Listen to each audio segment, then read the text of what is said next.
Hello police?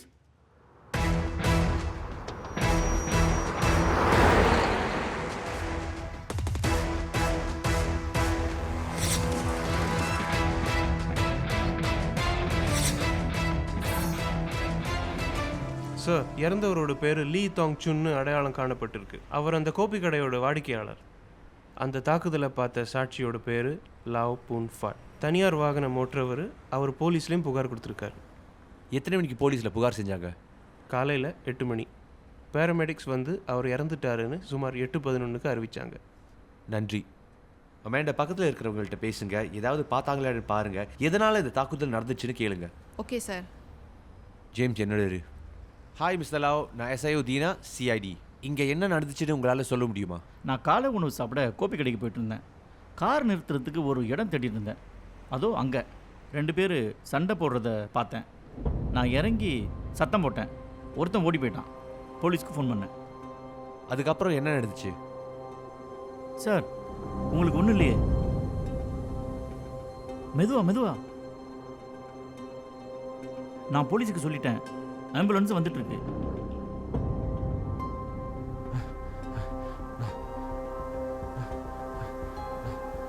ஓகேயா? நான் கொஞ்சம் ரெஸ்ட் பண்ணணும். அஸ்தியாக இருக்கு. சரி, நீங்கள் ஓய்வெடுங்க. நான் காரை நிறுத்திட்டு வரேன். ஓகே?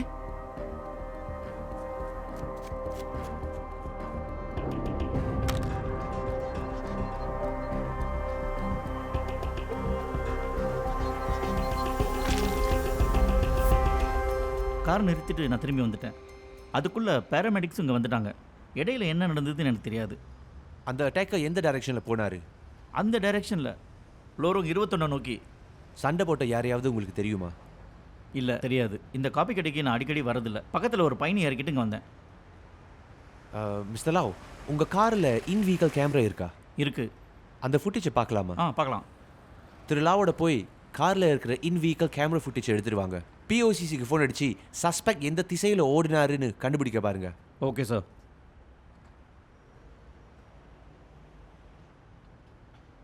குற்றம் நடந்த இடத்த சோதனை செய்யுங்க. சரிங்க. நன்றி.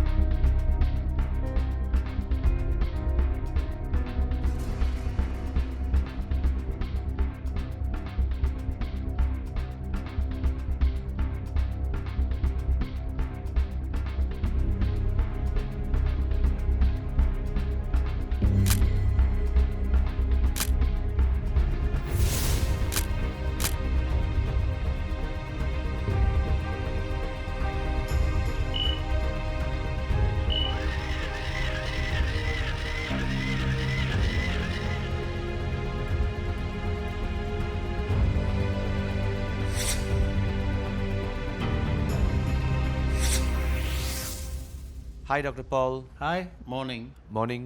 இது ஒரு வாக்குவாத வழக்கு. காலையில் 8 மணிக்கு தகவல் கிடைச்சிது. சம்பவம் நடந்த இடத்துல அவர் இறந்து விட்டதா பேராமெடிக்ஸ் சொன்னாங்க. பேராமெடிக்ஸ் தான் அவரோட உடைய வெட்டினாங்க. சரி, ஓகே. ஆரம்பிக்கலாமா? சரி, ஆரம்பிக்கலாம். வாங்க. அவரோட தலையில் பின்பக்கத்தில் 2 பெரிய வெட்டுக்காயம் இருக்குது. முகத்துலேயும் சில காயம் இருக்குது. நெஞ்சில் இன்னொரு காயம் இருக்குது. ஆமாம், இதை வச்சு பார்க்குறப்போ காயம் அதிக ஆழமாக போகலை. அதை இன்னும் ஆராய வேண்டி இருக்கும். நாளைக்கு பிரேத பரிசோதனையில் பார்க்கலாம். சரி. இந்த காயம் ஆழமாக இருக்குது. அங்கே வெளியாகி இருக்கிற ரத்தத்தை வச்சு பார்க்குறப்ப பெரிய இரத்த குழாய் துண்டிக்கப்பட்டிருக்கலான்னு தோணுது. டாக்டர் பால், அந்த மாதிரி ஆயுதம் ஏதாவது பயன்படுத்த வாய்ப்பு இருக்கா? ஆமாம், தகட்டலான ஏதோ ஒரு ஆயுதம் அல்லது கத்தி, அந்த மாதிரி ஒன்று சாத்தியம் இருக்கு. நான் குற்றம் நடந்த இடத்துல 2 ஜோடி செருப்புகளை பார்த்தப்ப 2 பேர் தாக்கியிருக்கலாமோன்னு நினச்சேன். ஆனால் திரு லாவோட வாகனத்தில் கிடைச்ச ஒளிப்பதிவில் ஒரு ஆள் மட்டும் லோரோங் 21 நோக்கி ஓடுறதை காட்டுது. ஆனால் அவரோட முகத்தை சரியாக பார்க்க முடியல. பிஓசிசி சந்தேக நபரை கண்டுபிடிக்க பார்க்குறாங்க. தகவல் கிடைச்சா எனக்கு சொல்லுவாங்க. சரி. உங்ககிட்ட இருந்து ஏதாவது? அந்த சண்டையை பார்த்த எல்லாம் ஒரே மாதிரி தான் சொன்னாங்க. 2 பேர் வாக்குவாதம் செஞ்சாங்க. அது கைகலப்பா மாறிடுச்சு. சந்தேக நபர் சில நிமிஷத்துக்கு பிறகு அங்க இருந்து ஓடியதும் சண்டை நின்று போச்சு. 10 நிமிஷம் கழிச்சு 2வது சண்டை ஏற்பட்டுச்சு. சந்தேக நபர் திரும்பி வந்து இறந்தவரை தாக்குனாரு. ஒரு கார் அங்க வந்ததுமே சந்தேக நபர் லோரோங் 21 நோக்கி ஓடினாரு. அந்த சம்பவத்தை பார்த்தவங்க சிலர் காப்பி கடைக்கு வழக்கமா வந்து போறவங்க. அவங்க அந்த நபரை ஏற்கனவே பார்த்திருப்பதா சொன்னாங்க. அவர் யாருன்னு அவங்களுக்கு தெரியுமா? தெரியாது. அந்த ஆசாமி அக்கம் பக்கத்துல சுத்துறவருன்னு சொன்னாங்க. அந்த காப்பி கடை பக்கமா அவர் வந்து போவாரு. ஆனா அங்க வர கஸ்டமர்ஸ்க்கு அவர் யாருன்னு தெரியாது. சரி, அந்த காஃபி ஷாப் ஓனர்கிட்ட பேசுங்க. அக்கம் பக்கத்தில் காணப்படும் நபருனா யாருக்காவது அவர் தெரிஞ்சிருக்கலாம். கைஸ், இடத்த போய் கேன்வஸ் பண்ணலாம். போலாம். ஹாய் அங்கிள், நான் அமெண்டா. நான் சிஐடிலேருந்து வரேன். இந்த ஆளை இங்கே எங்கேயாச்சும் பார்த்துருக்கீங்களா? ஓ, ஹோங்சிக்கோங்க. இன்னைக்கு காலையில் அந்த ஆள் ஒரு பொருள் வாங்க வந்தார். அவரோட கூட்டாளி அங்கே உட்காந்துருந்தாரு. திடீர்னு அவரோட கூட்டாளி எந்திரிச்சு போயிட்டாரு. இவரும் பின்னாலேயே ஓடினார். அவங்க எதை பற்றியோ வாக்குவாதம் செஞ்சாங்க. அதுக்கப்புறம் சண்டையாக மாறிடுச்சு.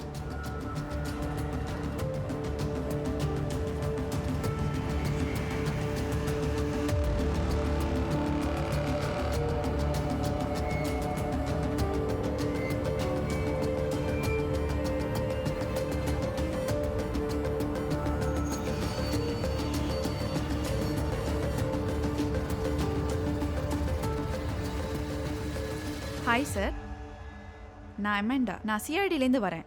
சரி, இந்த ஆளை பார்த்துருக்கீங்களா? அவர் ஹாங்காங்.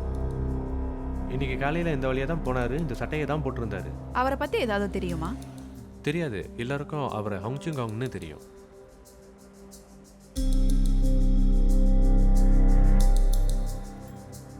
ஹாய், நான் சயோ தீனா, சிஐடி. இந்த ஆளை பார்த்துருக்கீங்களா? இவர் இப்போ தான் இங்கே வந்தாருன்னு நினைக்கிறேன். இதே உடையில தான் இருந்தார். சில பொருட்களை வாங்கினார். அவர் வழக்கமாக வர கஸ்டமரா? இல்லை, அவர் யாருன்னு எனக்கு தெரியாது. கொஞ்சம் நல்லா பாருங்க. என்ன வாங்கினாரு பார்க்கலாமா? கண்டிப்பாக. இந்த கத்தியும் இந்த செருப்பும். இந்த கத்தியையும் இந்த செருப்பையும் வாங்கினாரு. ஆமாம். உங்கள் சிசிடிவி ஃபுட்டேஜை பார்க்கலாமா? கண்டிப்பாக.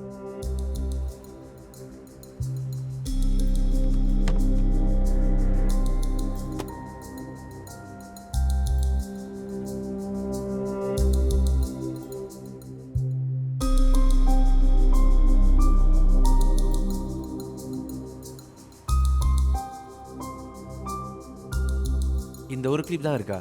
இன்னொன்று இருக்குது. அதையும் காட்ட முடியுமா?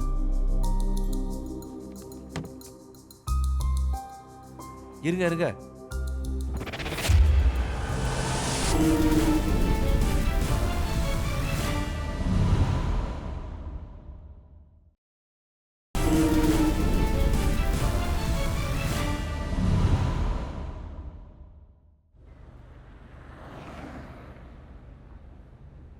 ஹே கைஸ், கடைக்காரங்களுக்கும் அங்கே இருக்கிறவங்களுக்கும் அந்த ஆளை தெரிஞ்சிருக்கு. பழைய பொருட்களை விற்கிற ஆளுன்னு தெரியுது. அக்கம் பக்கத்தில் அட்டை பெட்டிகளை விற்கிறத சில பேர் பார்த்துருக்காங்க. அந்த காப்பி கடைக்காரருக்கு அவரை ஆங்சிகாங்னு தெரியும். ஆனால் அவரோட உண்மையான பெயரை யாருனாலையும் சொல்ல முடியல. சந்தேக நபர் அங்கிருந்து போய் திரும்ப வந்து இறந்து போனவரை தாக்கியதா சம்பவத்தை பார்த்தவங்க சொன்னாங்க. அந்த நேரத்தில் தான் பட்ஜெட் கடைக்கு போய் செருப்பையும் கத்தியையும் வாங்கியிருக்காரு. குற்றம் நடந்த இடத்துல கிடைச்ச கத்தியும் பழுப்பு நிற செருப்பும் ஒத்து இருக்கு. ஜேம்ஸ், ஏதாவது அப்டேட்ஸ் இருக்கா? பிஓசிசி காலாங் எம்ஆர்டியை நோக்கி சந்தேக நபர் போனதா சொன்னாங்க. அவர் கடைசியாக அப்பர் புன்கேங் ரோட்டை நோக்கி போயிருக்காரு. கைஸ், சந்தேக நபர் 2 வெவ்வேறு சட்டைகளை போட்டிருக்காரு. இது அப்பர் புன்கிங் ரோட்டில், இது குற்றம் நடந்த இடத்துல. ஜேம்ஸ், போல்கேம் ஃபுட்டேஜஸ் பாருங்க. சந்தேக நபர் எந்த கட்டத்தில் சட்டையை மாற்றினாருன்னு கண்டுபிடிங்க. அதை வச்சு நாம் அந்த இடத்த கண்டுபிடிக்கலாம். சில ஆட்களை கூட்டிகிட்டு போய் வீசப்பட்ட சட்டை எங்கே இருக்குதுன்னு பாருங்க. அதுலேருந்து சில க்ளூஸ் கிடைக்கலாம். Okay sir. கேலாங் ஏரியாவில் ஹோங்சிகாங் ரொம்ப பிரபலமான ஆளாக இருக்காரு. அவரை பற்றி கேலாங் என்பிசி ஆஃபீஸர்ஸ்க்கு கண்டிப்பாக ஏதாவது தெரிஞ்சிருக்கணும். அமேண்டா, அவங்களுக்கு கால் பண்ணி அவரை பற்றி ஏதாவது தெரியுமான்னு கேட்டு பாருங்க. சரி சார். இவர் தான் சந்தேக நபர். கேலாங் வட்டாரத்தில் எல்லாருக்கும் இவரை ஹோங்சிகாங் அப்படின்னு தெரியும். ஹாங்காங் கேலாங் வட்டாரத்தில் கவனத்தில் கொள்ளப்பட்ட நபர். அவரை தோசியாகுவான்னு தெரியும். எங்களோட டேட்டா பேஸ்லேருந்து அவரோட விவரங்களை நான் எடுத்து தரேன். ப்ளீஸ் செய்யுங்க. இவர் தான் தோசியாகுவான், வயது 64.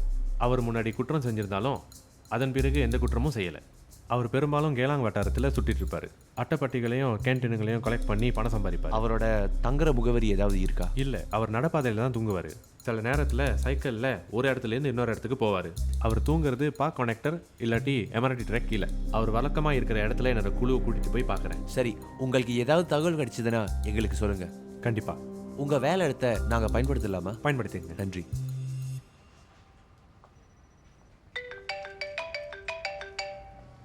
ஹே ஜேம்ஸ். சார், நாங்கள் லோரம் 15லேருந்து 19 வரை அடையாளம் கண்டிருக்கோம். அவர் ரத்த கரை உள்ள சட்டையை மாற்றிட்டு புது சட்டையை போட்டிருக்கணும். புரிஞ்சுது. ஒரு லீட் கிடச்சிருக்கு. கேலாங் என்பிசி ரொம்ப உதவியாக இருக்காங்க. அவரோட பேர் கொடுத்துருக்காங்க, தோசியாகுவான். பதிவு செய்யப்பட்ட முகவரி இல்லை, ஆனால் சந்தேக நபரை பிடிக்க ஆஃபீஸர்ஸ் முன் வந்திருக்காங்க. கேலாங் வட்டாரத்திலையும் அந்த பகுதியில் இருக்கிற பார்க் கனெக்டர்ஸையும் கண்காணிக்க நமது ஆட்களை நிறுத்தலாம்னு நான் நினைக்கிறேன். அது நல்ல ஐடியா. ஜேம்ஸ், அமேண்டா, எம்புஷ்க்கு ரெடி பண்ணுங்க. Okay sir. சார், மேடம், ஒரு கொலை வழக்கு கேலாங் லோரோங் 23 9 ஜூலை 2016 காலை 7:55 மணிக்கு நடந்திருக்கு.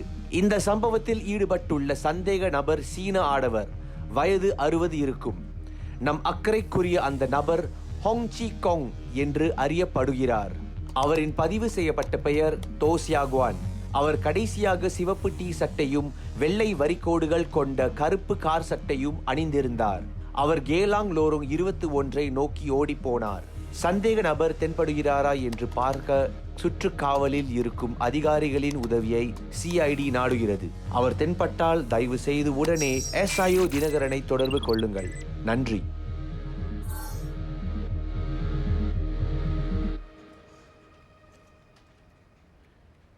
ஹே கைஸ், லீ தாங் சூனின் அட்டாப்சி ரிப்போர்ட் கிடச்சிருக்கு.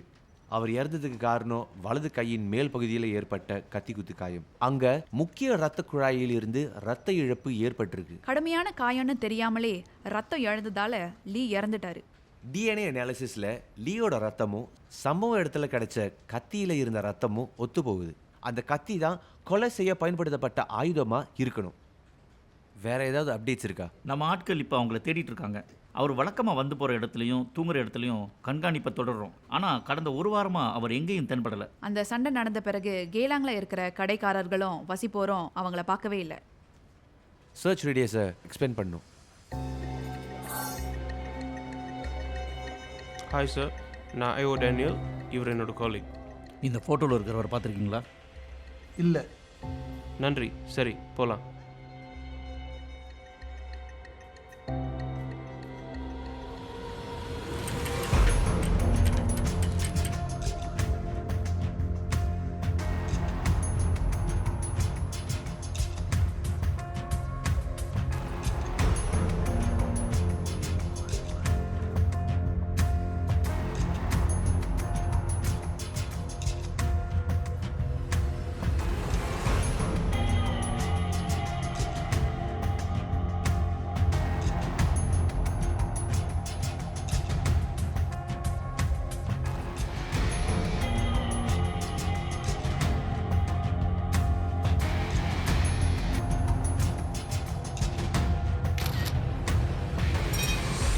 தோசியாகுவான் மாதிரி ஒருத்தர் இங்கே பார்க்க முடியுது. இப்போ ஃபோட்டோ அனுப்புகிறோம். அடையாளத்தை சரி பாருங்கள்.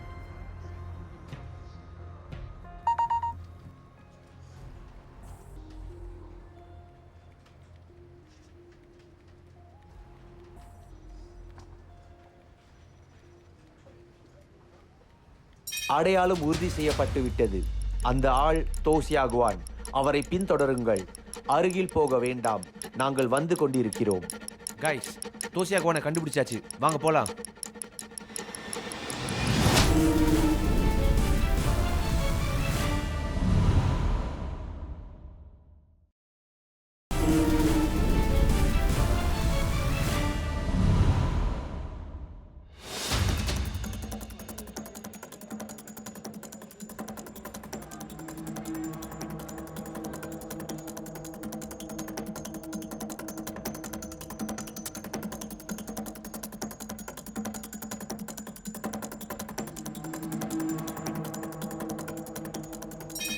சந்தேக நபர் பிளாக் 51 துலோக் பிளாங்கா டிரைவ் வழியாக போகிறாரு. அவரை நாங்கள் ஃபாலோ பண்ணுறோம்.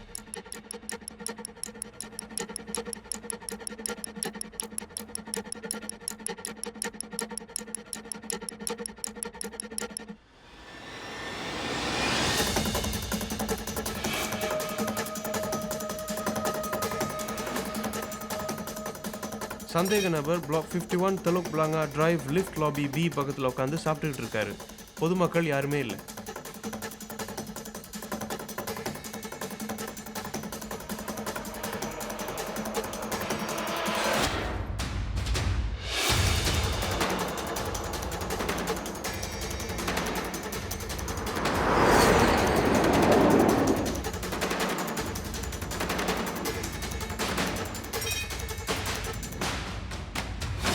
இப்பதான் தகவல் கிடைச்சது.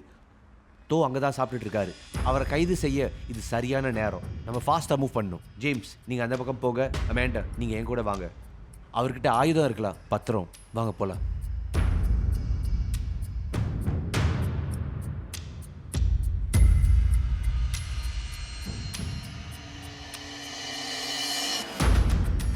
எஸ்ஐஓடினா சிஐடி, நீங்கள் தோசியாகுவானா? கொலை குற்றத்துக்காக உங்களை கைது செய்கிறோம். தயவு செய்து நில்லுங்க.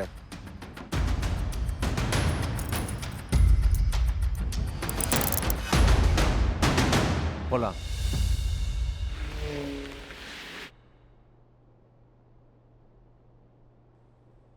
இறந்தவரை உங்களுக்கு தெரியுமா? எனக்கு அவரை தெரியாது. சரி, என்ன நடந்துச்சுன்னு சொல்லுங்க. அன்னைக்கு எனக்கு பசியாக இருந்துச்சு. நான் சாப்பாடு வாங்க போனேன். நான் அந்த காபி கடையில் இருந்தப்ப அந்த ஆளை பார்த்தேன். அவரை பார்க்க ரொம்ப முரட்டுத்தனமும் அட்டகாசமாகவும் இருந்தார். எது வேணாலும் செய்வார் போல இருந்தது. ஏய், என் உடம்பு நல்லா இருக்கு. டாக்டர் ஒண்ணுமே சொல்லல. என் பிளட் பிரஷரை நல்லா பாத்துக்கிறேன். Hello hello hello. ஏய், இரு நான் திருப்பி அடிக்கிறேன். என்ன? நீ பார்க்க ஸ்ட்ராங்காக இருக்க. உன்கிட்ட கொடுக்கறது காசெல்லாம் ஒன்றும் இல்லை. போ. அவருடைய வலிமைக்கு ரகசியம் என்னன்னு தெரிஞ்சுக்க ஏதாவது சிறப்பு மருந்து சாப்பிட்றாரான்னு கேட்டேன். என்ன மருந்து? நான் அப்படி கேட்டப்ப அவனுக்கு கோவம் வந்து பைத்தியம் பிடிச்ச மாதிரி ஆயிட்டான். சண்டை பண்ணுமா? வாடா.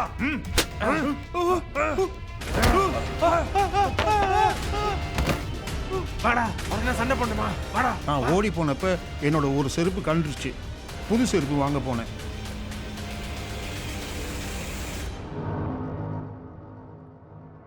நான் திரும்ப போய் என் சைக்கிளை எடுக்கணும். என்கிட்ட கத்தி இருந்தா அந்த பைத்தியக்காரன் என்னை பார்த்து பயப்படுவான்னு நினைச்சேன். அந்த பைத்தியக்காரன் இன்னும் அங்கேயே இருக்கிறான். அவன் மறுபடியும் என்னை தாக்க வருவான்னு நினைச்சேன். அதனால நான் அவனை தாக்கணும். இப்போ ஒருத்தர் இறந்துட்டாரு. நீங்க போலீஸை கூப்பிட்டுருக்கலாம். அதுக்கு பதிலா நீங்களே என்ன செய்யணும்னு முடிவு பண்ணீங்க. தோசியாகுவான் கொலை செய்த குற்றவாளி என்று தீர்ப்பளிக்கப்பட்டு அவருக்கு ஆயுள் தண்டனை விதிக்கப்பட்டது. சற்று முன் நீங்கள் பார்த்த வழக்கில் ஒரு தகராறு ஏற்பட்டு அதுவே ஒரு நபரின் மரணத்திற்கு காரணமாகவும் அமைந்துவிட்டது. குற்றப்புலன் ஆய்வுத்துறையின் தீவிர விசாரணை குழுவும் தடயவியல் துறையும் இரவு பகல் என்று பாராமல் கடுமையாக உழைத்தனர். அவர்கள் 72 மணி நேர கண்காணிப்பு கேமரா ஒளிப்பதிவுகளை அலசினர். குற்றம் நடந்த இடத்தில் கிடைத்த 80க்கும் அதிகமான தடயங்களை அவர்கள் ஆராய்ந்தனர். அதன் பிறகு குற்றம் சாட்டப்பட்டவர் தான் அந்த செயலை செய்தார் என்பதை அவர்கள் உறுதி செய்தனர். 80க்கும் அதிகமான அதிகாரிகள் அதில் பணியாற்றினர். கேலாங் அக்கம் பக்க காவல் நிலையத்தின் குற்றத்தை கையாளும் அதிரடிப்படை, சுகாதார அறிவியல் ஆணையத்தின் தடயவியல் நிபுணர்கள் இணைந்து குற்றவாளியை சட்டத்தின் முன் நிறுத்தினர்.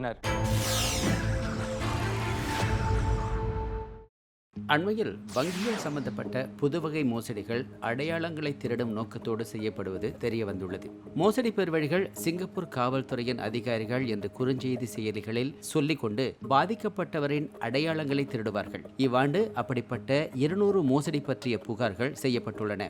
தாங்கள் குறிவைத்தவரை நம்பச் செய்து வங்கி விவரங்களை பெற மோசடி ஆசாமிகள் பொதுமக்களுக்கு கிடைக்கக்கூடிய சிங்கப்பூர் காவல்துறை அதிகாரிகளின் படங்களை பயன்படுத்தி தங்களின் அடையாளத்தை உறுதி செய்ய பார்ப்பார்கள். வருவார்கள். அப்படிப்பட்ட மோசடிகளில் சிக்கியவர்களுக்கு சிங்கப்பூர் காவல்துறை அதிகாரிகளின் படத்தை காட்டும் ஒரு கணக்கிலிருந்து வாட்ஸ்அப் அழைப்பு வரும். அவர்களை மேலும் நம்பும்படி காட்டிக்கொள்ள பேசிக் கொண்டிருக்கும் போது காவல்துறையினரின் பெயர் அட்டையையும் அடையாளமாக காட்டுவார்கள்.